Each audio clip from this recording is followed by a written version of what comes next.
Nah, hari ini kita akan bahas apa kira-kira? Ya. Nomor 1 sudah ya.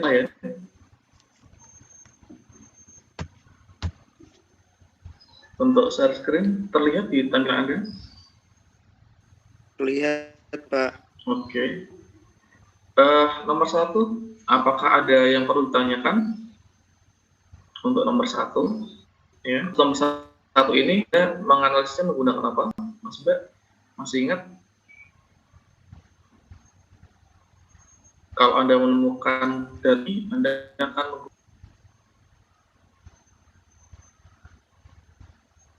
apa? Analisis variansi satu jalan, ya. Di sini satu jalan, mengapa? Karena variabelnya satu. Iya, variabel bebasnya cuma satu, ya, yaitu di sini jarak. Pada variabel bebas ini, ya, terdiri dari 3 kelompok atau 3 nilai auditory, Ines, tadi. Oke. Nah, kalau 2 kelompok ini menggunakan apa? Kalau hanya 2 kelompok, masih ingat? Kelompok menggunakan uji T, ya. Masih ingat? Ya. Jadi uji T digunakan untuk bandingkan 2 kelompok perlakuan. Sementara anami itu bisa dilakukan dengan lebih dari 2 perlakuan, ya. Oke. Kemudian untuk syaratnya, deskripsinya dan variansinya apa? Sama atau homogen. Kemudian di poin C ini adalah uji hipotesisnya, tadi pakai ANAVA, yaitu satu jalan, ya. Nah, kemudian kalau Hanel ditolak, maka kita uji pasca ANAVA, ya. Uji pasca ANAVA, uji postdocnya itu menggunakan SKP jika variansinya sama. Oke. Kemudian kalau sudah, kita beralih ke nomor 2.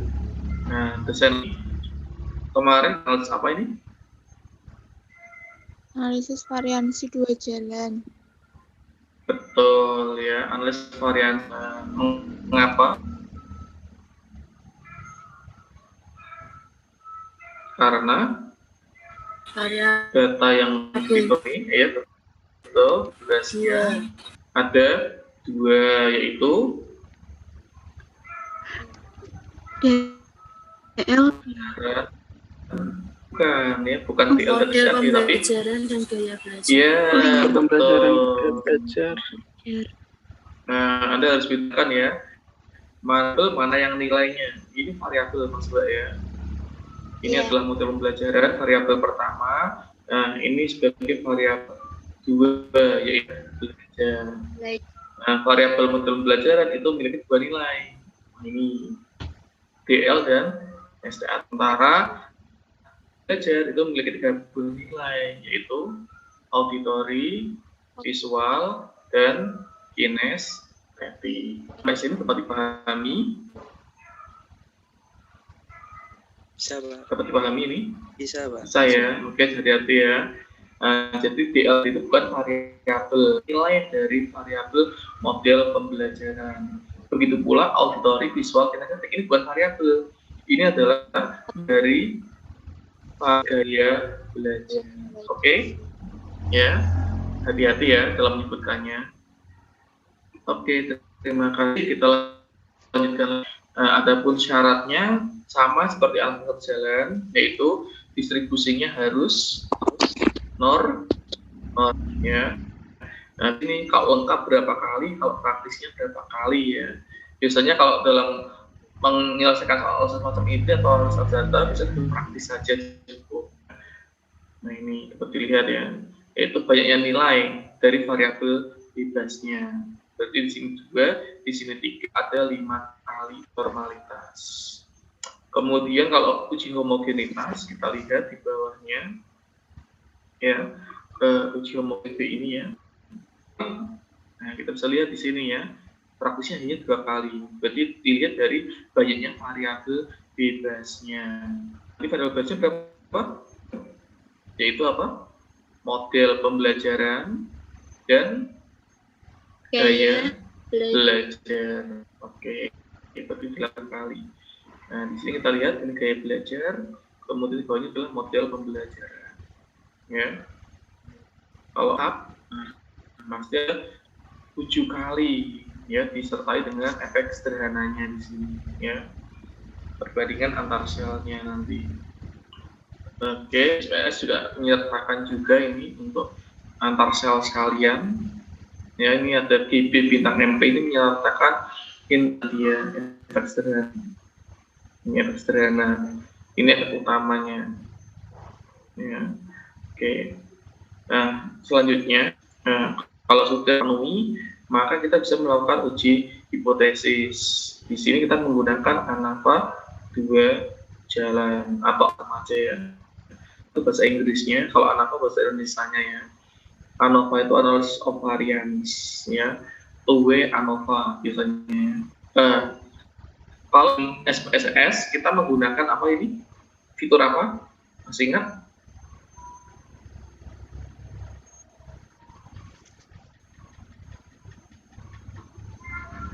Apa ini? Fitur apa?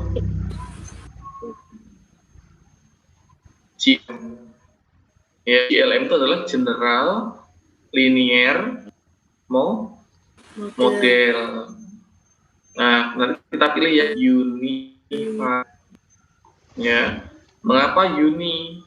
Tahu? Nanti ada 3 univariat, multivariat, sama satunya lagi apa saya lupa ya. Di sini kita gunakan yang uni. Mengapa uni? Tahu? Kan ini apa ini? Variabel 1. Iya, variabelnya cuma 1, yaitu apa? Prestasi belajar. Prestasi belajar. Variabel dekatnya lebih dari 1 mungkin ya. Misalnya kita juga meneliti tentang minatnya, tentang motivasinya, atau yang itu nanti akan diarahkan ke univariat tapi ke multivariat ya, karena kita tahu sebenarnya dampak dari proses pembelajaran tentunya tidak hanya prestasi, minatnya juga, motivasinya, atau hal-hal yang lain ya, kemampuan berpikir kritis ya, kreatif, itu juga bisa seperti itu. Nah, di sini karena hanya satu variabel terikat, maka dikatakan uni. Ya, uni itu kan 1 kan? Ya, di sini lihat. Oke. Sampai sini ada pertanyaan, silahkan. Kita flashback dulu ya materi kemarin ya. Iya, Pak. Oke. Jika ada pertanyaan kita lanjutkan. Ya. Kalau ANOVA 2 jalan, berarti di sini ada 2 pertama ini, yaitu GB, gaya belajar, dan model pembelajaran. Ini dikatakan sebagai main effect. Apa? Main effect. Ya, main itu apa? Utama. Betul, ya. Main effect, ya. Oke. Nah, kalau yang di bawah ini, yang GB bintang MP ini adalah dikatakan sebagai simple effect. Apa? Simple effect. Oke ya. Simple effect. Atau efek sederhana. Ya. Efek sederhana. Nah, yang berkaitan dengan interaksi. Sampai sini dulu mungkin ada pertanyaan, silakan. Belum ya. Oke. Berdoalah nanti ketika UAS ya, H0-nya diterima semua ya. Mengapa kok berdoanya H0 diterima semua?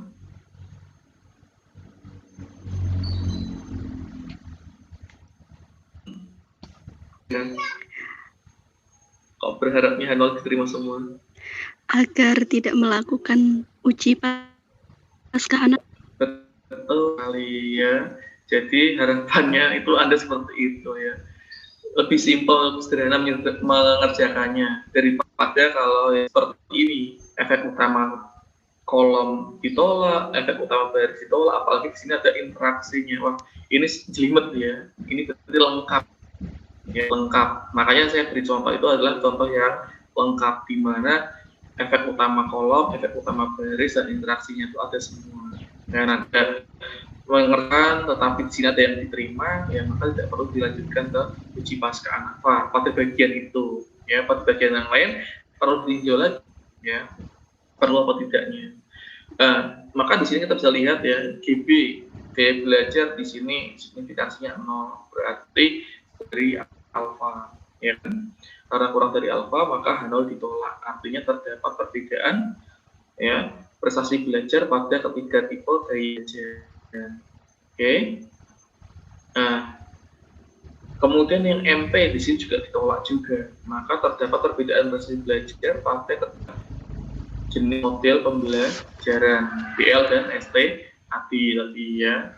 Nah, di sini yang ketiga ini adalah faktor interaksi juga H0 ditolak, artinya terdapat antara gaya belajar dan model pembelajaran ya pada prestasi belajar siswa.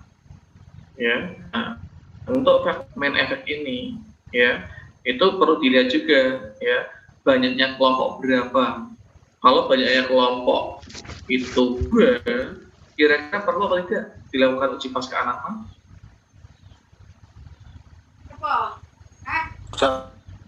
Perlu. Ya, tidak perlu ya. MP ini kan cuma 2 ya, yaitu DL dan STAD.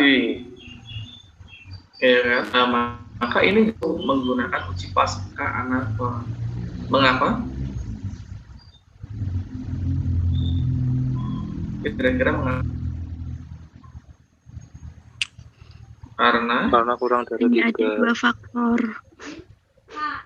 Iya, karena di sini kita membanding langsung ratanya, rata marginalnya ya. Rata marginalnya dapat dilakukan perbandingan secara langsung. Nah, di SPST akan muncul warning ya kemarin ya. Ya, di S1 nanti akan muncul warning kalau misalnya Anda variabel dari ke dalam postdoc-nya. Ya, nah, warningnya biasanya sih mengatakan bahwa kelompok tersebut, kelompok variabel kurang dari 3 ya, kurang dari 3 kelompok, maka tidak perlu menggunakan uji pasca ANAFA, cukup dibandingkan uji. Nah, berbeda pada gaya belajar. Gaya belajar ini berapa ini kelompoknya, nilainya? Nanti 3 ya. Nah, kalau 3 maka di sini perlu sekarang ya. Kalau uji pasca ANAFA H0 ditolak, itu baru mengatakan terdapat perbedaan, maka perlu dilanjutkan dengan melihat kata marginalnya lagi. Oke, sampai sini ada pertanyaan? Silahkan. Ya. Dalam SPSS nanti bisa muncul efek sederhana ini nggak kira-kira? Perbandingan di antar pada baris sama kemarin berdasarkan pengalaman Anda menganalisis data ini.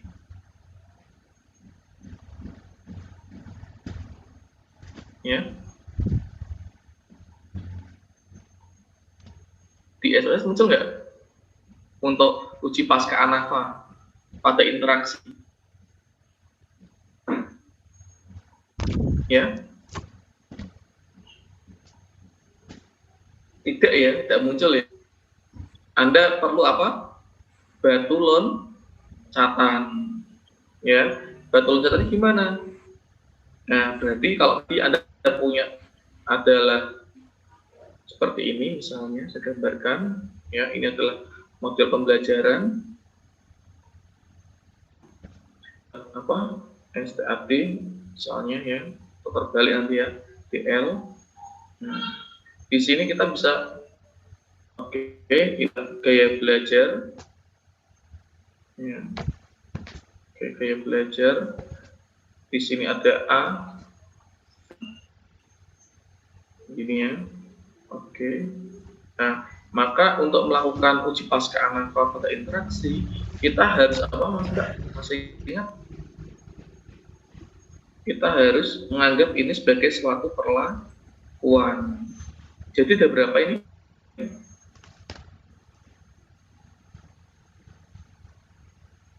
Ada berapa? Ada 6. 6, ya kan? ADA, ADV, STAD, K. K, DLA, DLV, DL, K. Keenam perlakuan ini diuji dengan apa? ANAFA satu arah. Ya, satu arah atau satu jalan. Nah, sebenarnya ANAFA-nya nggak usah dibaca, nggak apa-apa. Yang kita butuhkan adalah uji paskanya. Ya, yang kita lihat uji paskanya. Nah, ini akan bantu kita untuk melakukan ya pada efek interaksi. Oke, sampai sini ada pertanyaan, silahkan. Ya, kan kalau ada pertanyaan, ya. Nah, makanya kita sebagai batu loncatan tadi, karena ANAFA-nya sendiri tidak dilihat sebenarnya, nanti yang dilihat bagian uji paskanya, ya. Uji paskanya dilihat, tidak semua perbandingan diperhatikan, cuma perbandingan khusus saja, yaitu apa? Antar sel pada baris dan kolom yang sama, ya. Nah, ini jadi yang mana saja ini? Nah, kita bisa lihat di sini, ya kan? Ini dapat lihat nih berapa ini? 1, 2, 3, ya. Itu pada kolom yang sama ada 3. Kalau pada baris yang sama ada berapa ini kira-kira, Mas? 1, 2, 3, 4, 5, 6. Total berapa tadi? 9. Nah, pada baris yang sama ada 6, pada kolom yang sama Ada 3. 3 atau ada 9 komparasi. Sampai sini ada pertanyaan. Ya, tidak boleh Anda membandingkan menyilang seperti ini ya. Nah, nggak boleh ini. Ya, dari sama kolomnya kan jelas berbeda ya. Terlihat? Di tabel Anda terlihat nggak? Atau saya ganti warna? Terlihat. Warna kuning. Ya, ini warna kuning misalkan. Nah, ini nggak boleh. Yang ini warna kuning ini nggak boleh. Nah, ini berbeda baris sama berbeda kolom. Ya, jadi yang dibandingkan adalah pada baris atau kolom yang sama. Oke, sampai sini untuk review materi kemarin cukup. Ada pertanyaan lagi, silakan.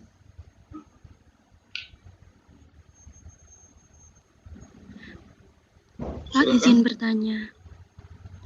Ya, Pak, silakan. itu nanti untuk hipotesisnya itu benar yang mu I sama dengan mu C itu bukan, Pak? Itu apa? Yang Skype apa yang untuk induk ANAFA-nya? Untuk yang masih kita bahas berarti ANAFA 2 jalan. Ini kan Nah, masih ini kan ada hipotesisnya ya. Ini Anda punya nggak di rumah? ada di Semarang, Pak. Ya, ada di Semarang. Ya, apa namanya, 3 cara penulisan biasanya ya.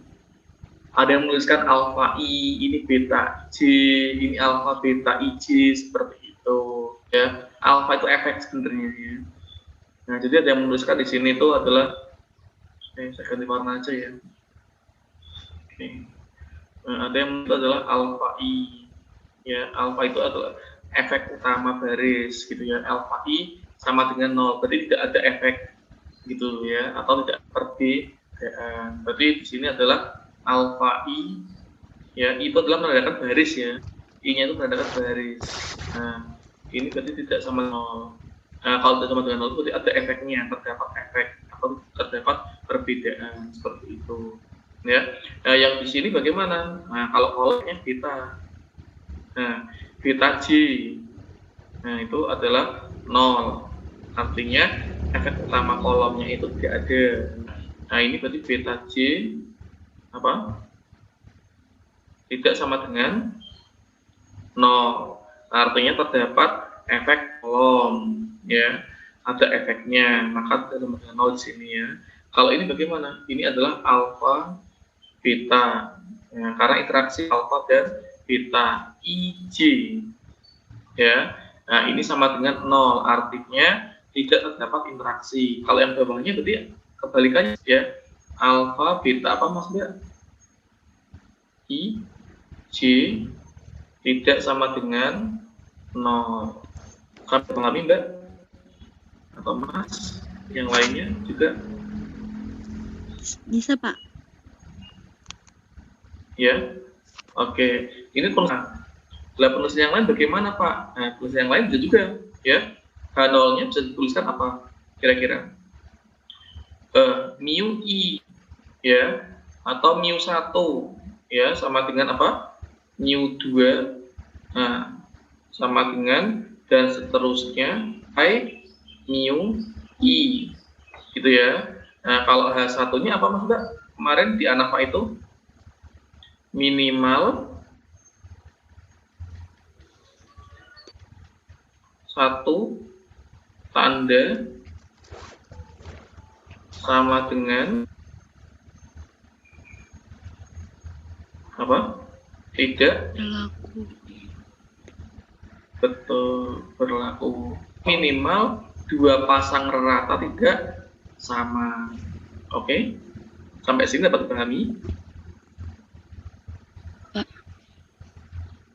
Oke. Yang ini bagaimana Pak? Yang kolom ya sama, polanya ya. Polanya sama. Yaitu apa Mas Mbak tadi? H0 itu apa?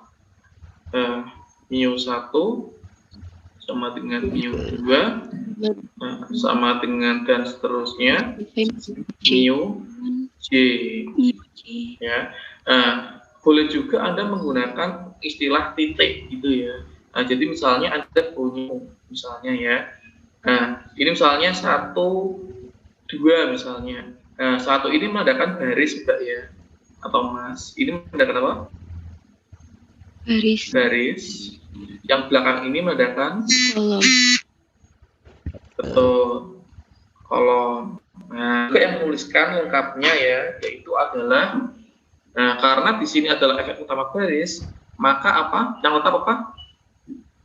Kolomnya, ya. Yang tetap adalah kolomnya, maka kolomnya juga dikasih titik. Nah, dikasih simbol titik seperti itu. Nah, maka sebagai mu 1 titik. Nah, berarti di sini apa? Mu 2 titik. Ini berarti mu I titik. Paham? Karena ini adalah efek utama baris, maka kolom tetap. Kolom itu tidak dilihat, ya, diabaikan.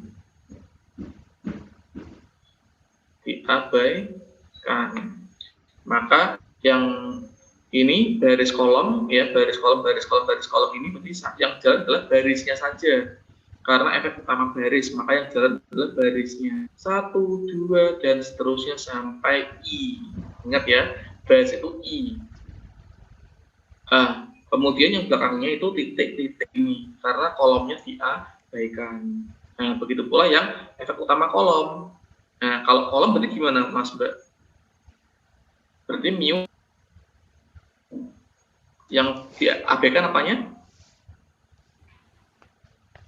Barisnya, ya. Ini titik 1. Ini berarti 2. Titik 2. titik 2, ini titik J. J. Oke, sampai sini satunya sama ya, yaitu apa? Minimal 1 sama dengan tidak berlaku. Sampai sini ada pertanyaan, silakan. Dapat dipahami? Ya, yang ini adalah cara pertama, ini adalah cara kedua. Ya, kalau interaksi bagaimana, Pak? Kalau interaksi berarti nanti H0 dan H1 berupa kalimat. Ya, berarti ini apa ini? Tidak terdapat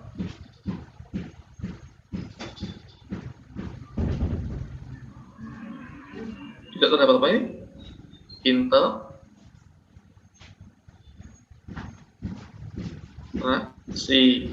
Kalau yang bawah berarti apa? Yang bawah berarti apa? Satunya Terdapat Interaksi. iya, terdapat interaksi. Maaf ya tulisannya nggak apa ya. Saya menulisnya pakai mouse. Semoga dapat dipahami. Sampai sini ada pertanyaan.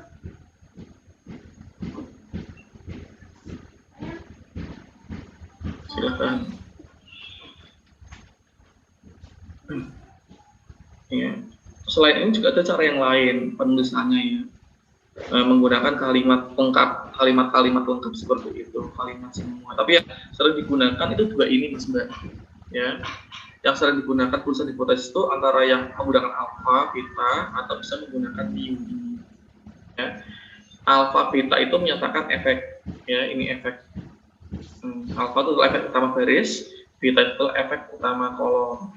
Seperti alfa, beta, IJ itu adalah efek interaksi. Ya, terima kasih pertanyaannya, Mbak. Siapa tadi yang tanya? Ade, Pak. Mbak Ade ya? Oke. Yang lain, silakan.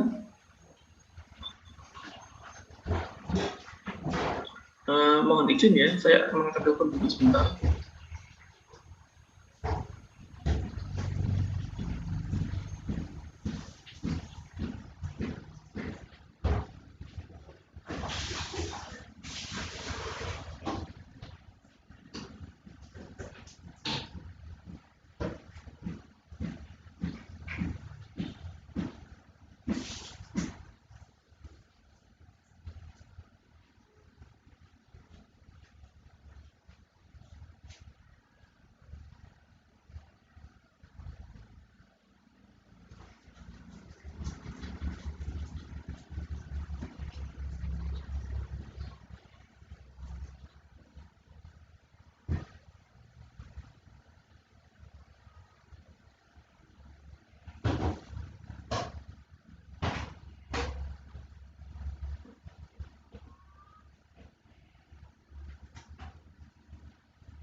Halo, Assalamualaikum. Waalaikumsalam. Iya. Waalaikumsalam Mohon warahmatullahi maaf. Ya, mohon maaf menunggu tadi ada telepon berat ya. Kita sampai mana tadi terakhir?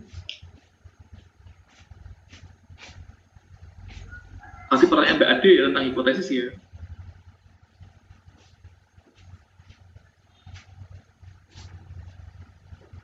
Silakan kalau ada pertanyaan lagi bisa ditanyakan.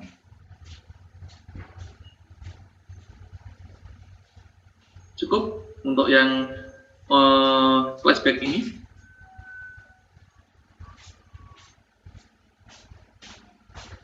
Ya, mohon feedbacknya dari Anda.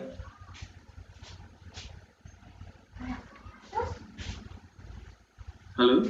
Sepertinya cukup, Pak. Oke, ya kalau cukup berarti kan kita bisa lanjut ya. Jadi kalau misalnya perlu dibahas kembali yang bagian mana silahkan bisa ditanyakan gitu ya. Pada prinsipnya kita kurang sedikit pertemuan, paling 3 pertemuan ya. Jadi sebelum Natal kita sudah selesai ya. Sesuai harapan kita bersama. Pengen liburan kan akhir tahun? Liburan kemana, Pak? Nggak tahu ya, udah libur terus ya. Iya, udah libur terus ya. Kita lanjutkan ya Mas Mbak ya, ke poin 3 ya. Oke, kita lanjutkan ke poin 3. Oke, di sini kita bisa lihat bersama di poin 3. Nah ini nomor 3 dan 4 ya. Hari ini kita akan bahas tentang apa yuk? Kira-kira ini. Kalau Anda punya data semacam ini, Anda akan menganalisis dengan cara apa? Dengan substitusi apa?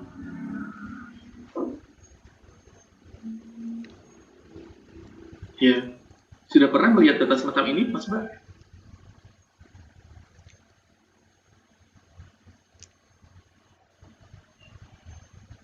Ya, halo? Halo.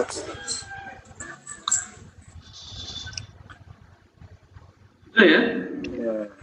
Ketika Anda belajar regresi dan korelasi, pernah dengar istilah itu? Hah? Regresi dan korelasi, tidak pernah dengar? Pernah. Ya, pada mata kuliah metode statistika kan, semester 5. Iya. Berarti kan baru 2 tahun yang lalu ya. Berapa? 1 tahun yang lalu ya. Ya, 1 tahun yang lalu. 2 semester ya, 2 semester yang lalu kan. Oke. Ini sebenarnya tentang regresi dan korelasi. Nah, di sini kita pengen apa sih? Regresi, tahu maksudnya apa? Tujuannya untuk apa regresi? Ya, regresi itu tujuannya untuk apa? Tujuannya untuk? Oh iya.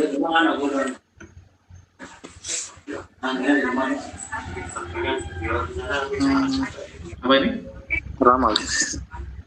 Kemungkinan. Iya. Atau prediksi. Nah, sementara kalau korelasi tujuannya untuk apa?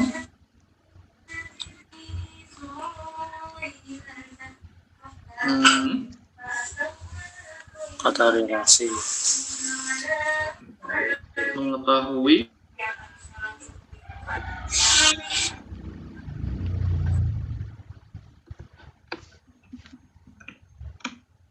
ya, mengetahui kekuatan hubungan antar apa ya? Bukan antar Anda dan pacar Anda ya, tapi antar variabel. Oke, sampai sini dapat dipahami? Kita akan lanjutkan untuk pertemuan pada siang hari ini. Ya, di sini saya akan share screen. Oke, langsung saja ya. Ya, tadi kita akan menggunakan analisis regresi dan korelasi. Ya, bedanya apa sih antara nomor 3 dan nomor 4? Simak berikut ya. Nomor 3 ini kita lihat ya. Kita ingin melihat apa ini? Pengaruh apa ini? Motivasi belajar. Motivasi terhadap Prestasi belajar siswa. prestasi. Berarti di sini hanya diambil motivasi sama prestasi. Ya, maka di sini kita akan menggunakan apa? Kita akan menggunakan apa nomor 3 ini? Berarti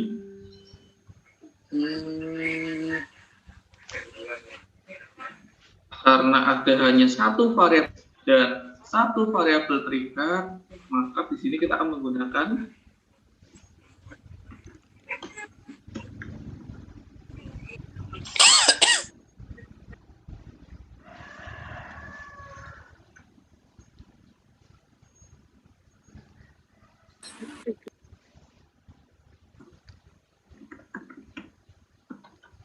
Oke, terlihat? Ya. Apa nama? Regresi dan korelasi linear sederhana. Oke, di sini ada kata-kata linear, ada kata-kata sederhana. Oke ya, maksudnya apa sih? Masih ingat nggak ini? Linear, berarti nanti bentuknya adalah suatu garis, misalnya ya. Nah, ini misalnya hubungan X dan Y-nya seperti ini misalnya. Nah, garis ya. Nah, kalau sederhana bagaimana? Kalau sederhana berarti hanya satu variabel bebas ya. Sederhana itu hanya satu variabel bebas ya. Nah, kalau tidak satu variabel bebas nanti menggunakan apa Mas Mbak kira-kira? Nah, nanti akan menggunakan regresi dan korelasi linear berganda. Ya, jadi yang 4 itu yang berganda. Nah, ini. Kita lihat nomor 4. Terlihat? Ini ada berapa ini? 1, 2. Ya kan? Nah, terhadapnya apa ini? Prestasi. 1 variabel terikat. Ini ya.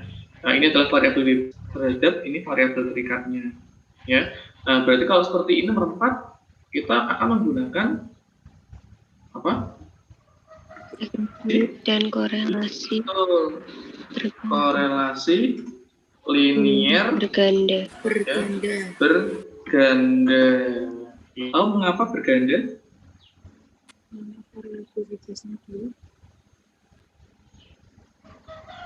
Kalau berganda itu, ganda itu bukan artinya apa ya? Berganda itu lebih dari 1. Artinya bisa 2, bisa 3, atau seterusnya. Tapi di sini lebih dari 1 variabel Bebas. Betul, bebas. Sampai sini paham? Sampai sini? Jadi tahu ya artinya sederhana sama berganda ya. Kalau sederhana bagaimana? Satu variabel bebas. Satu variabel bebas ya. Nah, kalau berganda berarti lebih dari 1 variabel bebas. 2, 3, 4 dan seterusnya. Bisa banyak. Itu artinya berganda. Ya. Sampai sini ada pertanyaan, silahkan. Kemudian variabel terikat di sini hanya 1 saja. Ya, semuanya hanya terbatas di sini adalah 1 saja. Ya, makanya masuk dalam unified tadi. Ya. Oke, sampai sini ada pertanyaan dulu, silahkan. Ya, bentuknya bisa seperti ini, ya, naik ke atas, atau bisa juga bentuknya seperti ini, Mas Mbak. Turun ke seperti ini.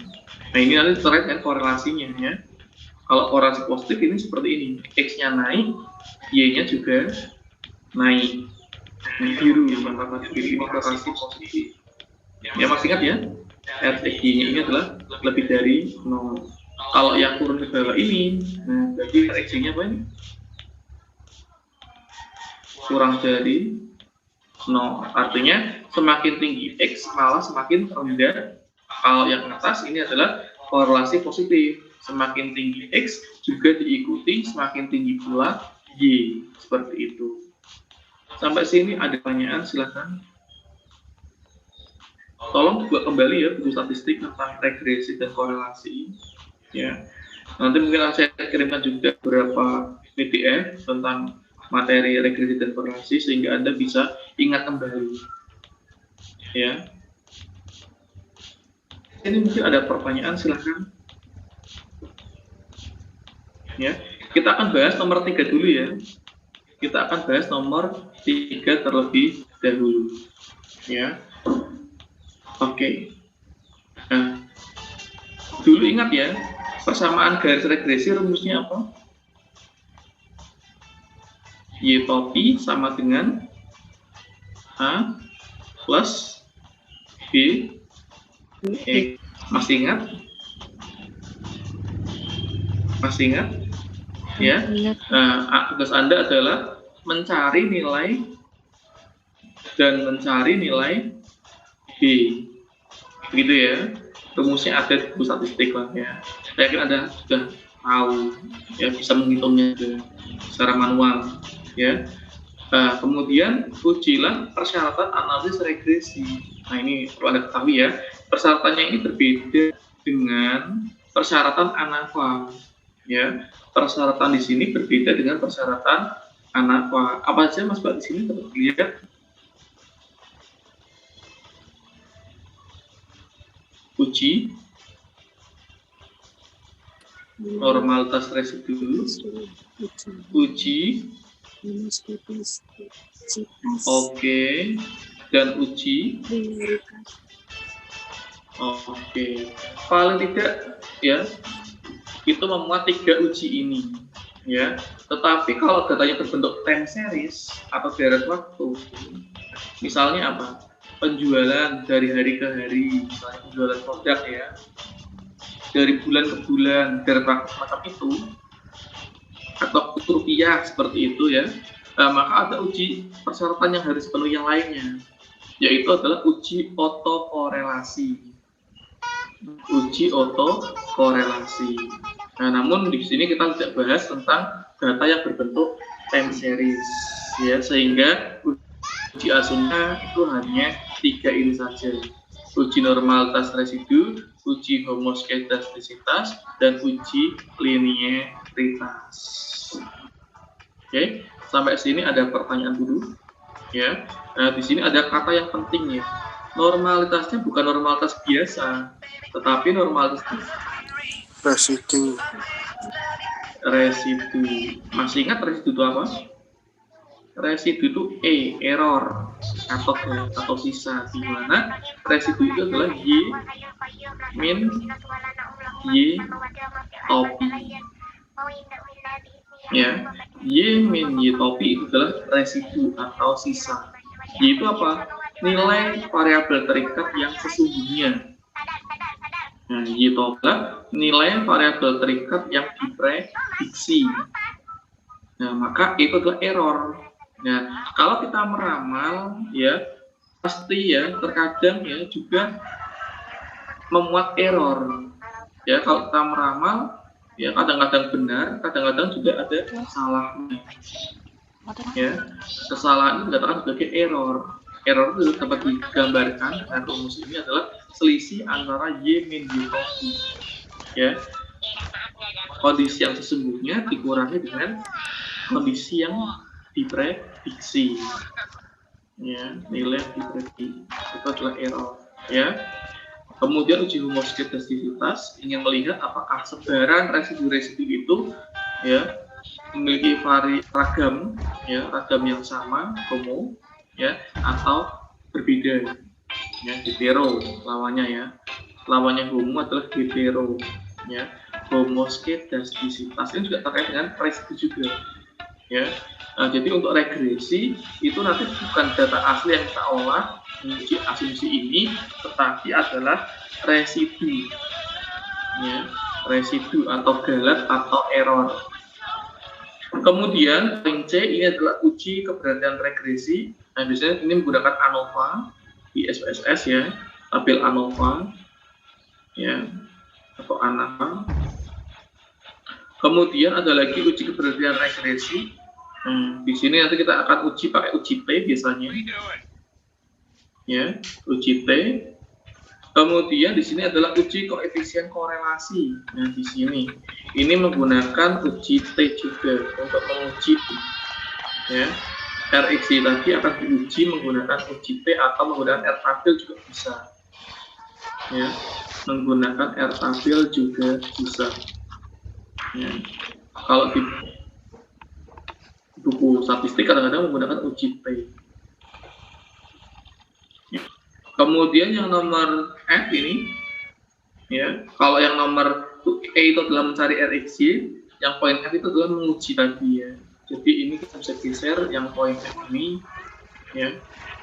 Oke, yang poin F ini kita bisa geser di sini. Ya. Oke, bisa kita hapus. Ini hanya menghitung saja. Yang poin F ini baru menghitung. Nanti menggunakan uji T, ya, menganalisis di sini. Anda cukup mencari RxY sama koefisien determinan. Itu apa sih determinasi?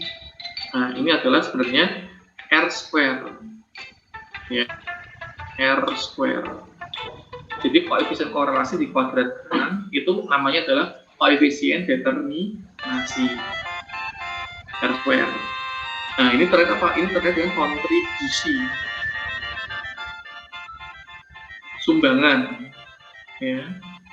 Sumbangan dari variabel bebas untuk membentuk variabel terikat. Itu namanya R square atau kontribusi atau sumbangan gitu.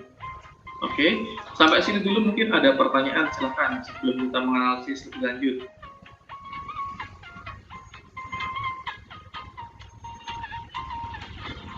Ya, semoga dapat dipahami nomor 3 ini. Ya, kita fokusnya pada data apa ini? Motivasi sama stasi. Ya, berarti baris pertama ini ya, dan baris ketiga. Yang baris kedua diabaikan ya. Yang baris kedua diabaikan. Ada berapa responden di sini? Ada 3. Iya, ada 30 responden ya. Nah, ini nomornya 1 sampai 10 dan seterusnya, ini ada 30 respon. Sampai sini dapat dipahami? Insya Allah bisa. Oke, ya. Cara mudahnya bagaimana untuk menginput data? Anda boleh menulis manual satu persatu, ya. Atau bisa juga Anda menggunakan bantuan Excel, ya. Karena di sini formatnya itu adalah mendatar, horizontal, padahal data di SPSS itu harusnya vertikal ke bawah. Maka itu bisa menggunakan rumus apa? Kalau Anda pengen merubah dari baris jadi kolom, bisa apa? Sudah?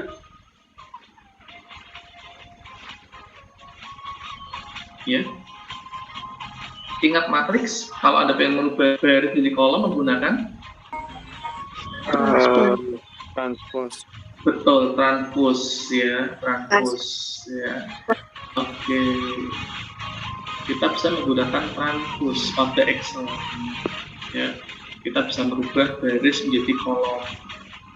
Sehingga ya, sambil menunggu Excel saya terbuka, silakan Anda juga bisa mengakses itu ya, SPSS sama Excel juga, datanya juga dibuka. Dapat membuka datanya seperti ini. Anda sudah punya kan file ini?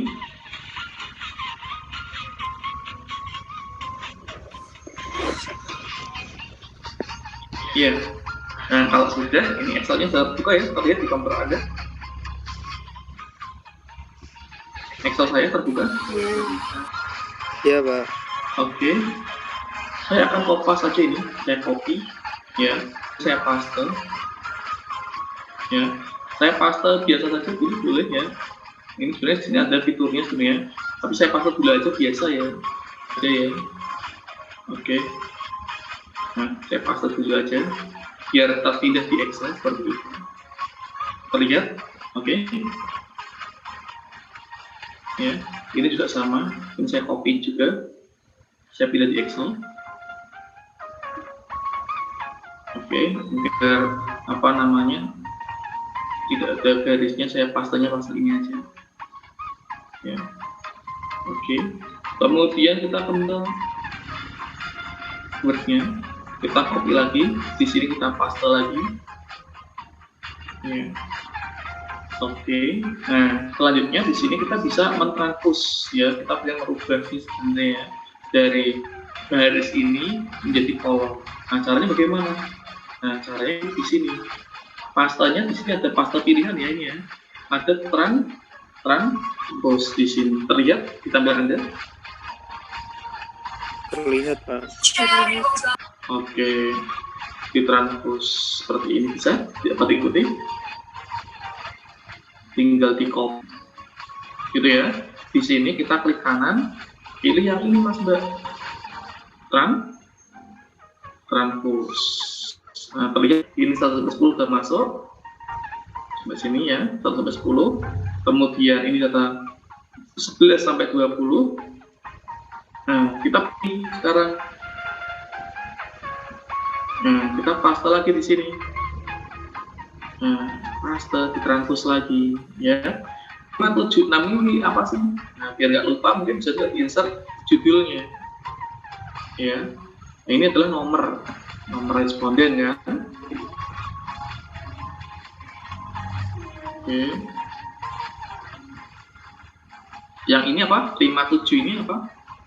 Nah, kita bisa lihat motivasi X1. Oke ya, ini adalah X2. Ini adalah Y, ya. Sampai sini dapat? Sampai sini? Paham. Paham ya? Oke.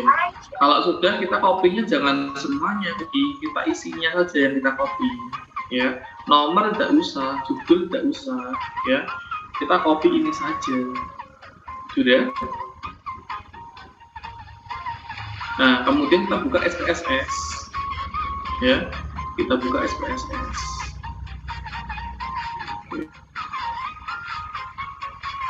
Terlihat di tampilan Anda SPSS saya?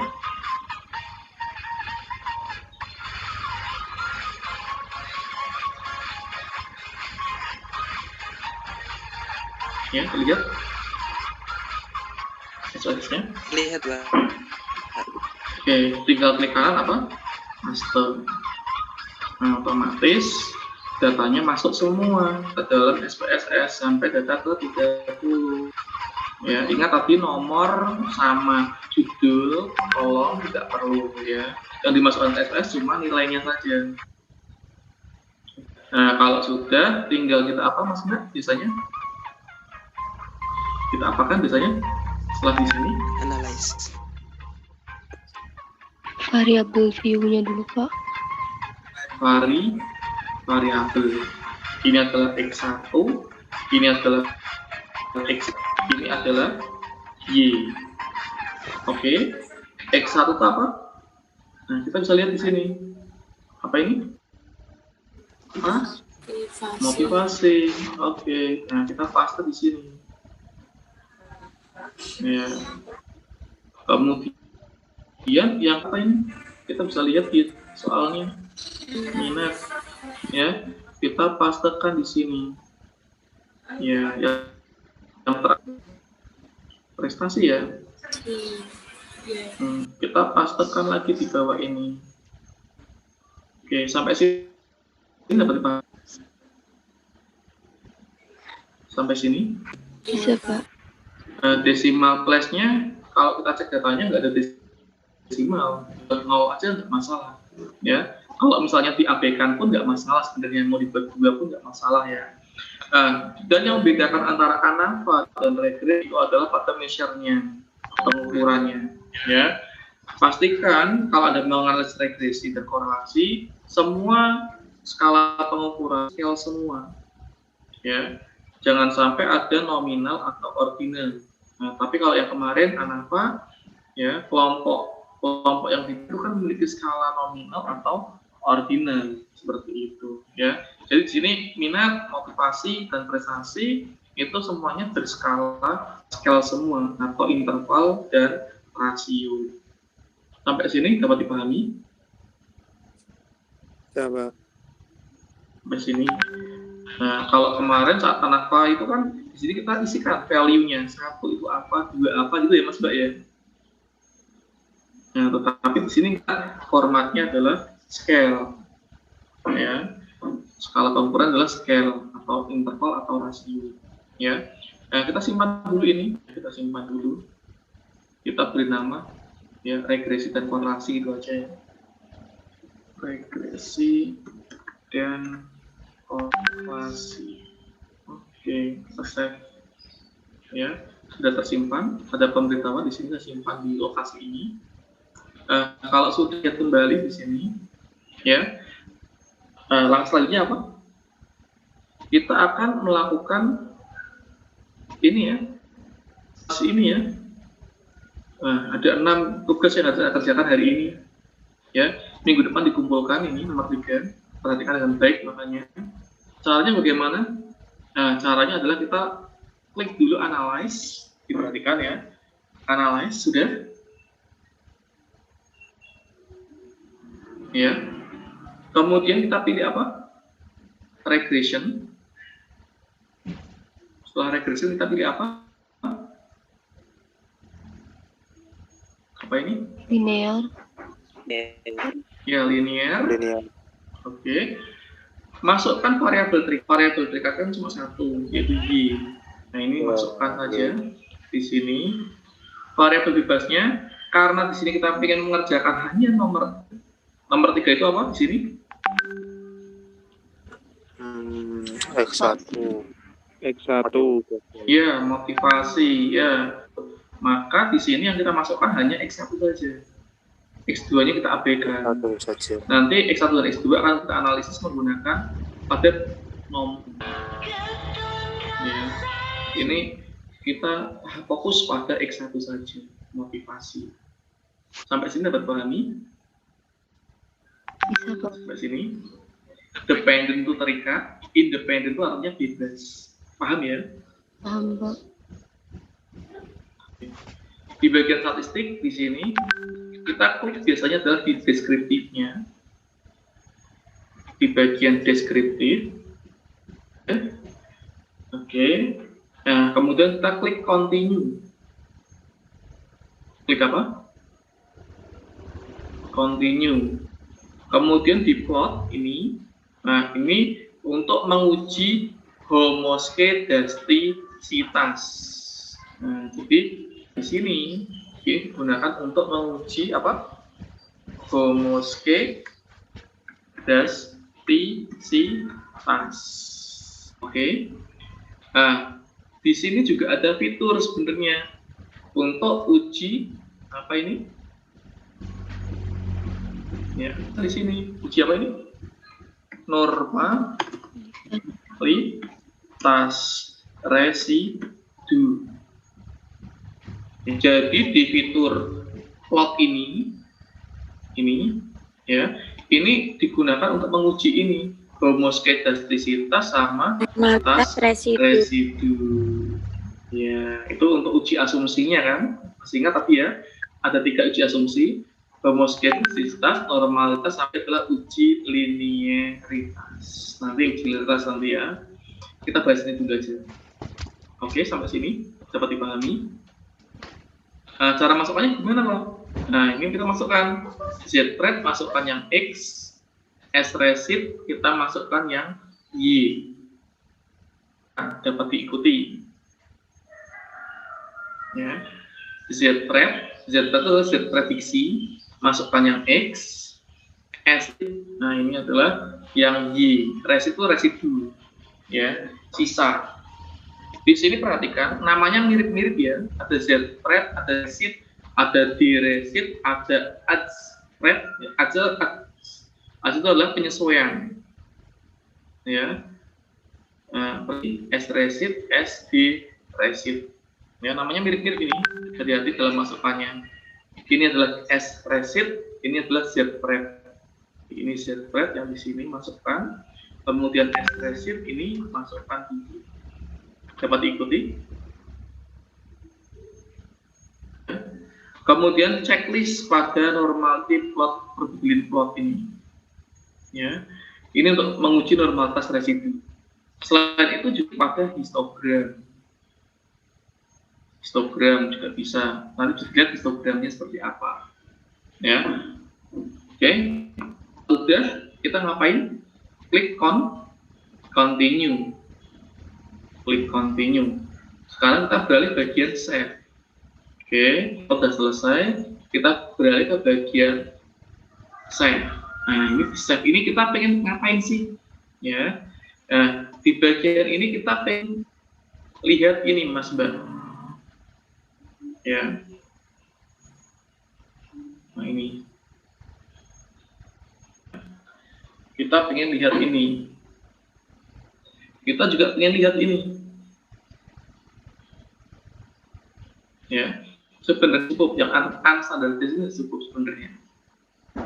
Ya. Yang ini adalah standardized, adalah yang baku. Artinya ya, kalau yang unstandardized ternyata tidak baku. Nah, ini residu itu adalah error tadi. Paham? Nah, ini predictive value. Y. Topi. Ya, Y topi ini bacanya.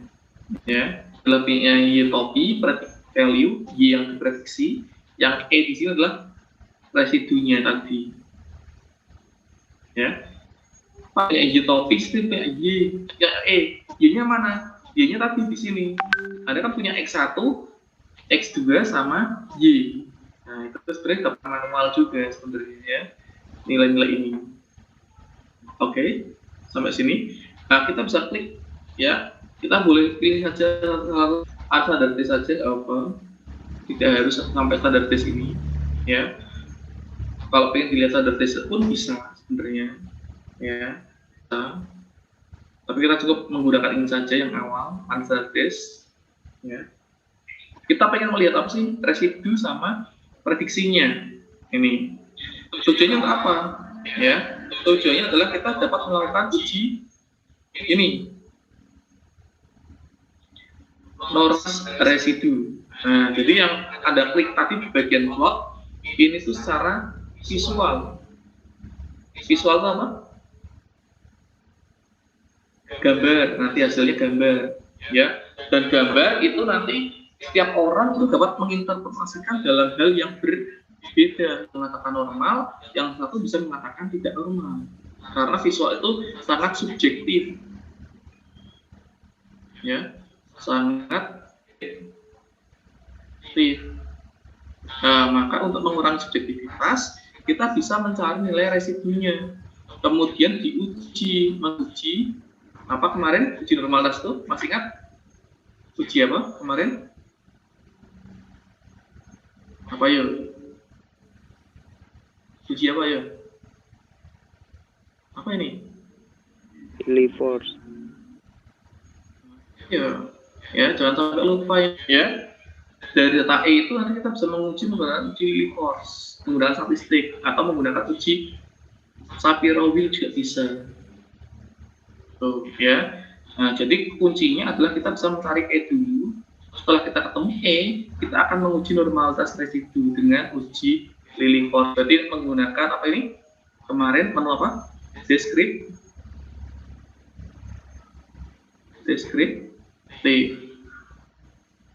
Oke ya. Sampai sini ada pertanyaan, silahkan. Ya. Oke. Pertanyaan kita akan lanjutkan. Yang lain kita abaikan saja, ya. Yang lain kita abaikan saja. Klik continue, ya. Kemudian di sini ada option, ya. Ada option. Nah, ini kita bisa lihat, ya. Lihat saja sebenarnya, ya. Tidak ngapa-ngapain di sini. Kita abaikan saja, close, ya. Kemudian oke di sini. klik OK. Oke, sudah, klik OK. Kita lihat sekarang hasilnya. Oke, kita lihat ini korelasinya. Kita bisa kopas ini. Ini itu output dari nomor ini ya, F dan nomor E, ya, nomor F dan nomor E. Ini output terkait dengan correlation atau korelasi. Terlihat di tangga Anda?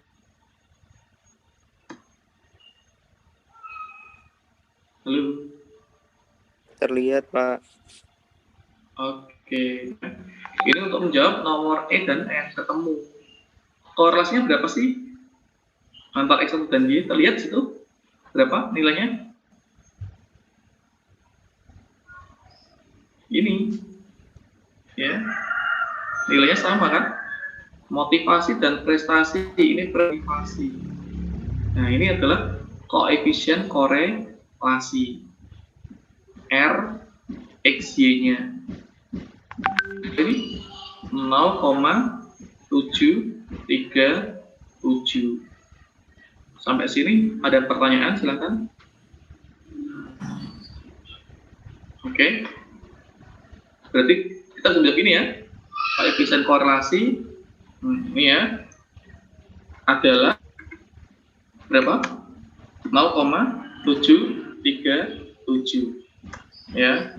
Nah, di mana RXY ini dari 0 yang berarti apa? Korelasi positif. Oke ya. Korelasinya positif di sini. Karena RXY ini lebih besar dari 0. Kita bisa tulis ya, semakin tinggi X, maka semakin tinggi Y. Ya. Korelasi positifnya seperti itu. Kemudian kita mau lihat apa lagi nih? Apa ini? Koefisien determinasi. Berapa sih? Nah, kita bisa lihat di SPS mana koefisien determinasi. Nah, di sini kita kopikan. Ya. Kita bisa kopikan dari sini, Mas Mbak. Nah, kita copy ke sini. Ya. Nah, ini. Ya. Terlihat di tampil Anda, Mas Mbak? Terlihat, Pak. Terlihat ya. Koefisien korelasi juga dapat dilihat dari sini, Mas Mbak. Ya, di mana? Ini, ya, R ini sama nilainya 737 kan? Iya kan? Kemudian ini ada R square. Nah, ini adalah R kuadrat. Nah, ini ya. Jadi koefisien determinasinya berapa?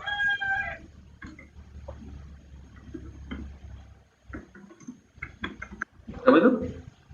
0,543. Atau dapat tuliskan jadi 54,3%. Ya, karena koefisien determinasi jadi dinyatakan dalam bentuk persen. 4,3%. Sampai sini dapat dipahami?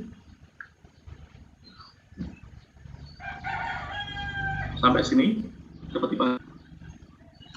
Artinya apa ini? Nah, jadi semua itu harus ada artinya. Jangan sampai Anda mengetahui nilainya tapi nggak tahu maknanya. Nah, ini ada kata apa? Interpretasikan. Hati-hati ini ya. Warning. Nah, jadi ini Anda harus bisa mengartikan ini. Nilai itu artinya apa sih? Ya. Nah, ini nilai ini artinya apa sih? Artinya apa ini? 54,3% adalah nilai kontribusi yang diberikan oleh variabel bebas X. Ya. Nah, jadi ini adalah kontribusi, ya. Kontribusi yang diberikan variabel bebas X1, ya, sebesar 54,3%. membentuk variabel terikat Y, atau variabel Y atau prestasi itu ya terjelaskan atau dapat dijelaskan oleh variabel bebas X, yaitu motivasi belajar ya sebesar 54,3%. Ya. Nah, berarti sisanya gimana, Mas Mbak? Sedangkan sisanya berapa persen berarti Mbak Mas? Kalau dijelaskan oleh variabel bebas X1 adalah 54,3%. Sisanya berapa? 45,7%. 7%. Betul ya? Betul ya? Sisanya 45,7% itu disebabkan oleh variabel lainnya yang tidak dianalisis. Seperti itu ya, atau dapat sampai sini aja sudah cukup ini, sebagai variabel lainnya itu sudah cukup. Sampai sini dapat dipahami? Nah, jadi sumbangan X1 atau motivasi ke prestasi itu sebesar 54,3%. Nah, itu ya, untuk membentuk prestasi ini disumbang 54,3%. Dan sisanya dari prestasi itu dipengaruhi oleh apa? Dipengaruhi oleh faktor lainnya atau variabel lainnya sebesar 45,7%. Sampai sini ada pertanyaan, silahkan. Nah, kita baru mengenal E dan F dulu ya. E dulu ini ya. F-nya belum, nanti kita bahas satu persatu ya. Oke. Nah, kemudian di atas kita dapat apa lagi nih di sini? Ini ya, ANAFA. Ini untuk apa sih? Nah, kita kopas apa ya? ANAFA tadi digunakan untuk apa? Untuk menjawab nomor C. Nah, ini untuk menjawab nomor C. Oke. Ini ya, menjawab nomor C. Ya, cukup ini saja nilai signifikansi ini. Ya, kita plot-plot dulu aja ya. Kemudian kita punya apa lagi di sini? Punya apa ini? Koefisien. Koefisien itu menjawab yang mana ini? Ini sebenarnya untuk menjawab nomor A juga bisa ini. Ya, menjawab nomor A juga bisa, menjawab nomor apa ya? B juga bisa. Ya. Oke. Kemudian kita kopas ini tata. Ya. Oke, kita rapikan. Diusahakan yang rapi mungkin ya. Karena saya lihat dari kerapian juga. Kalau nggak rapi ya, kurang maksimal nilainya. Mana sih persamaan garis regresi? Kita bisa lihat dari nilai ini, Mas Mbak. Nah, tapi ingat ya, persamaan garis regresi mana? Y topi sama dengan AX A plus B. Oh, A plus. Oke. A ini dikenal sebagai apa?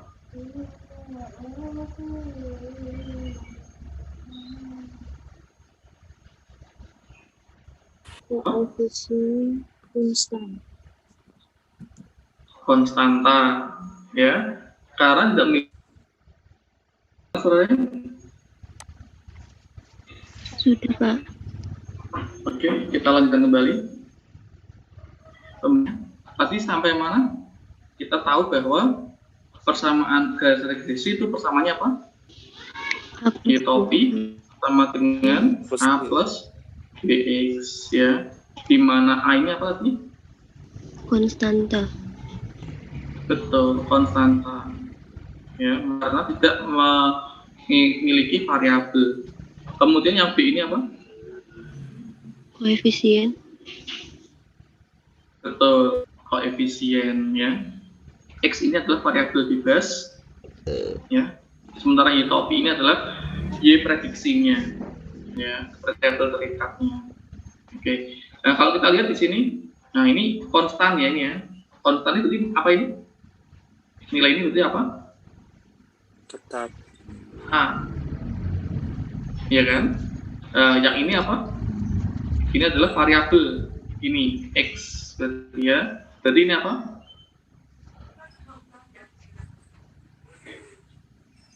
B. Oke. Sampai sini dapat dipahami. Ya.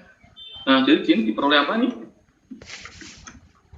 Nilai A sama dengan 1,978 dan nilai B sama dengan berapa itu Mbak atau Mas? 0,78. Ya, persamaan regresinya adalah apa yuk? Ya, adalah Tapi sama dengan 1,978 ditambah 0,781 X. betul ya. Jadi tapi harus lengkap gitu ya. Kita akan gunakan equation di sini sebentar.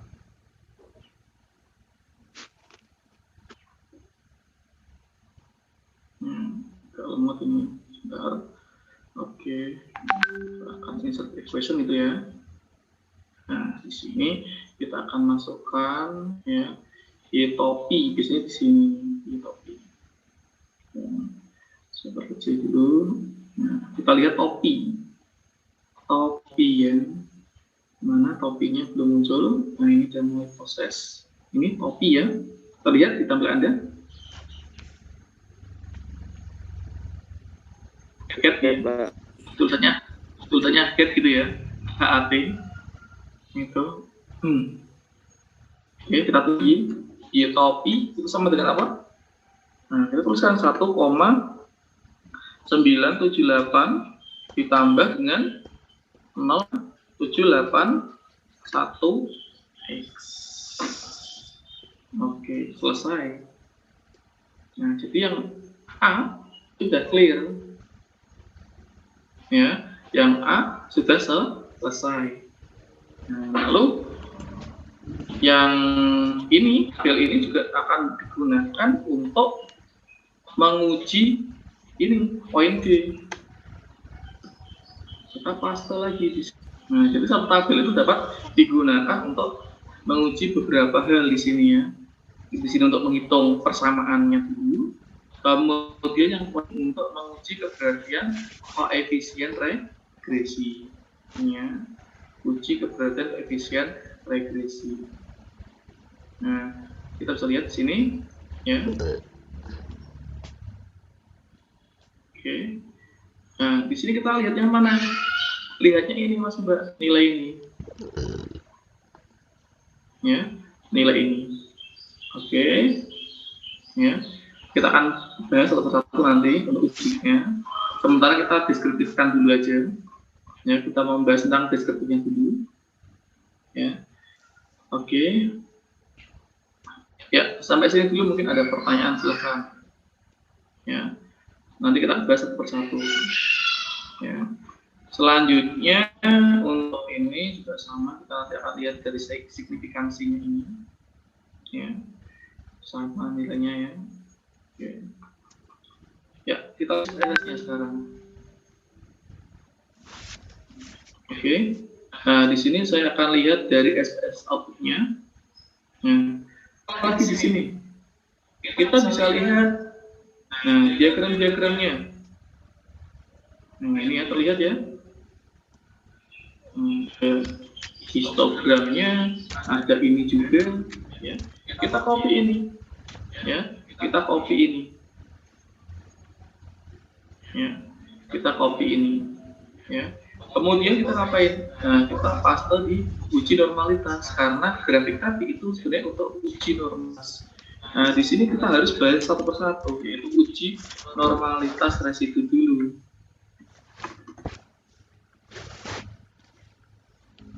Oke, setelah itu apa lagi? Ada apa itu?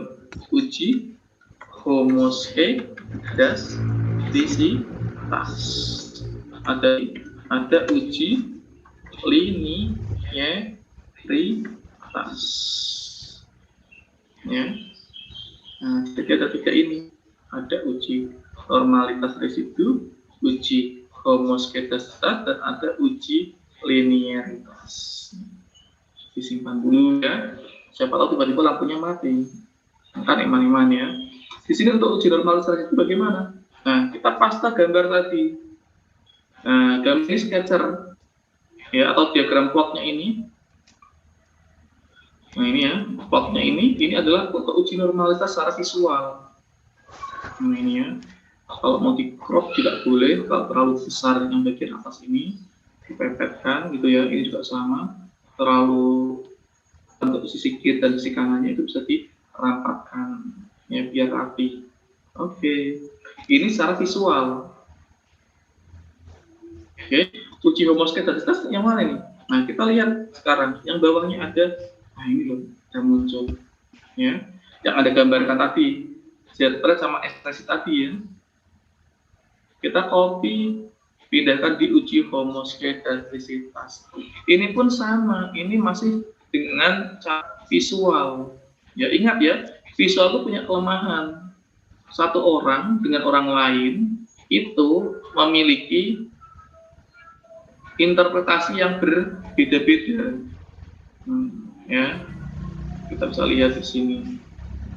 Oke, kita kopas. Ya, sudah muncul ya satu persatu. Ini masih secara visual dulu ya. Oke.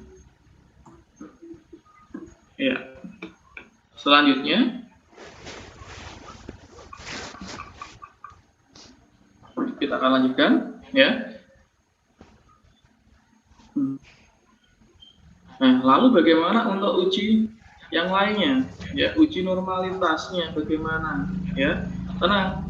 Tadi kita sudah buat ya Z-thread sama resid ini. Ini akan kita gunakan, ya.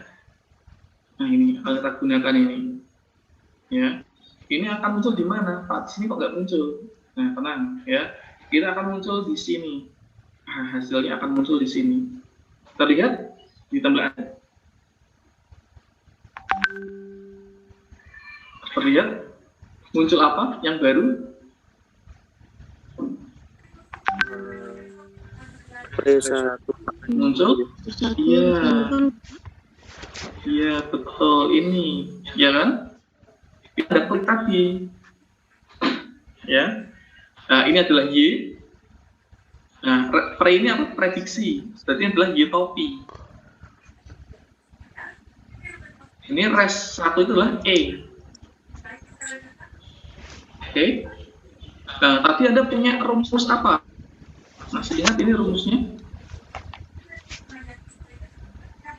Ini ya, rumusnya ya. Ya kan? Rumusnya itu saya pindah ke sini saja, SPSS-nya saja. Oke. Nah, saya akan tulis teks di sini. Ya. Saya akan tulis teks. Masih ingat tadi? Ya, Y topi. Saya tulis itu aja. Itu sama dengan apa? Ini ya. Ingat?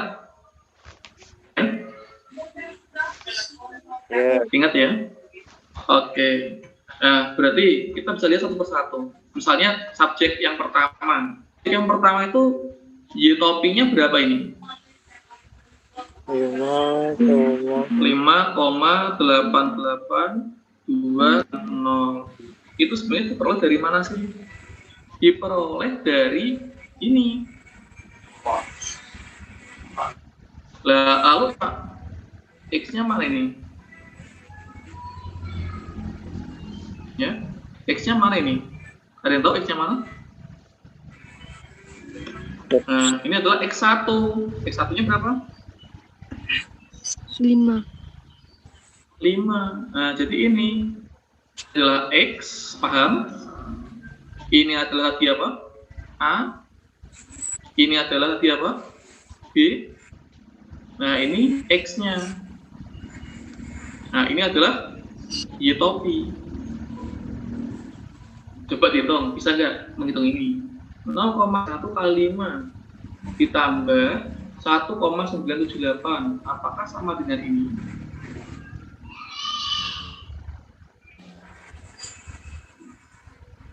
Sama enggak? Coba hitung. Kalkulator boleh.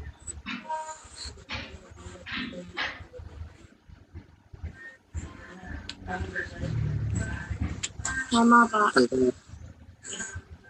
Sama ya. Jadi Anda paham ya? Untuk yang lain dapat dipahami? Iya. Ya, Pak. Ini untuk orang pertama, ya, orang pertama ini. Nah, 10 coba. Orang ke-10 berarti berapa ini? 1,978 ditambah 0,781 kali berapa? 9. 9. Hasilnya 9,0. ini. Iya kan? Paham? Paham ya? Kemudian kita juga mengenal E. Itu adalah error. Error itu apa? Min Y topi. Nah, misalnya orang yang pertama lagi, Y-nya berapa sih? 5. 5 dikurangi Y topinya berapa ini? 5,8. Iya. Hasilnya, errornya berapa? 0,828. 0,820. Sama hasilnya? Sama. Sama. Oke, paham?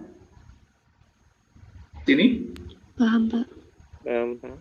Ya, ini adalah residu atau sisa atau error. Pre itu adalah prediksi. Ya, ini prediksinya. Ya, prediksinya itu adalah 5,88, tapi kenyataannya 5. Maka errornya adalah min. Ya, jadi error itu bisa nilainya positif, bisa nilainya negatif. Paham? Contohnya ini, diprediksi 6, sekian. Tetapi kenyataannya 8. Maka selisihnya itu ini. Ini adalah errornya. Paham? Sampai sini? Dapat dipahami? Iya, Pak.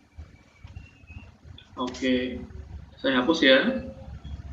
Nah, menguji ini Mas Mbak, data ini itu pengen diuji apa?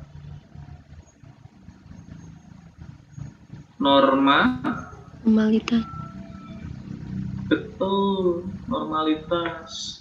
Caranya gimana tadi, Mas Mbak? Masih ingat caranya? Analyze, deskriptif, explore, betul. Masukkan yang mana ini? Yang residu yang paling bawah, Pak. Betul. Oke. Kemudian kita pilih plot. Kemudian plot with test. Oke ya. Pengen dimunculkan histogramnya juga boleh. Kalau pengen dimunculkan. Kemudian counting. Kemudian apa? Oke. Ya, kita akan lihat hasil uji normalitasnya. Nah, ini nggak muncul. Ya, kita copy aja ini. Ini kan normal nggak ini hasilnya? Iya, Pak. Normal. Normal ya. Oke. Nah, ini kita bisa lengkapi ini hasil ini visual. Nah, ini secara statistiknya. Nah, kalau orang statistik lebih suka menggunakan ini, statistik ini, visual. Kalau visual itu lebih subjektif biasanya. Satu orang dan orang lain itu bisa berbeda cara menginterpretasikannya. Nah, kita bisa menggunakan ini. Nah, ini kita lihat nilai signifikansinya. Baik itu menggunakan milli-course, ini, ya, milli-course, atau bisa juga menggunakan Sapir-Wheel di sini. Seperti itu. Ya. Sampai sini ada pertanyaan? Cukup jelas? Ya. Cukup jelas? Cukup. Oke. Ya, gampang ya. Gampang. Nah, jadi Anda lihat secara visual, secara statistik di sini adalah resiko ini. Ya. Ini unstandardized, tapi kalau yang digambar ini adalah standardized. Bedanya cuma itu aja. Ya. Anda juga bisa melihat dari grafiknya juga, yang unstandardized bagaimana. Nah, kita bisa lihat di sini di bawahnya. Nah, ini gambarnya. Ya.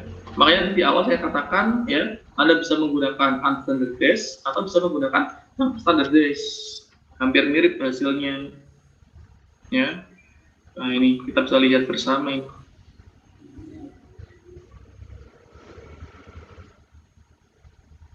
Oke, lihat ya. Ini yang unstandardized, ini yang standardized, ini yang unstandardized ya. Konsepnya sama sih. Yang penting asalkan datanya itu ya, asalkan datanya itu menyebar di sepanjang apa? Fil pertama ini dikatakan normal. Ini ya, dikatakan normal distribusinya. Tetapi kalau ada yang di sini, ini udah mulai terpencil dikit ya. Di sini misalnya ini ada pencilan-pencilan, itu artinya adalah ada outlier seperti ya. Itu secara visual. Oke, sampai sini dapat dipahami? Ya, dapat dipahami sampai sini? Bisa, Pak. Ya, bisa ya. Oke, ini kira oke. Lalu ya, kata-kata ini nih ya. Karena ada signifikansi lebih besar dari alfa, maka H0 yang berarti bahwa ya, residu-residu itu berasal dari populasi yang berdistribusi normal seperti itu. Ya, bisa dikata-katain. Ini juga sama. Kalau ini secara visual ya, cara bacanya cukup mudah. Tinggal kita melihatnya ini aja. Ya, kalau itu berdistribusi seperti ini, menyebarnya seperti ini, ya, di atas dan di bawah sumbu X, ini sumbu X-nya kan di sini 0 kan, ini kan data di bawah ini kan, maka dikatakan dia tidak terjadi heteroskedastisitas atau terjadi homoskedastisitas seperti itu. Jadi di sini ada data yang di atas, ada data yang di bawah, kemudian tidak terdapat pola-pola ya, misalnya menyebar, menyempit seperti itu. Ya. Untuk pertemuan hari ini saya rasa cukup ya. Nanti tolong dikerjakan soalnya. Untuk videonya nanti akan saya share nanti malam ya. Tugasnya minggu depan dikumpulkan seperti itu. Kita akhiri untuk pertemuan hari ini. Akhir kata, wassalamualaikum warahmatullahi wabarakatuh. Waalaikumsalam warahmatullahi wabarakatuh. Waalaikumsalam. Ya, sama. Assalamualaikum warahmatullahi wabarakatuh. Terima kasih, Pak.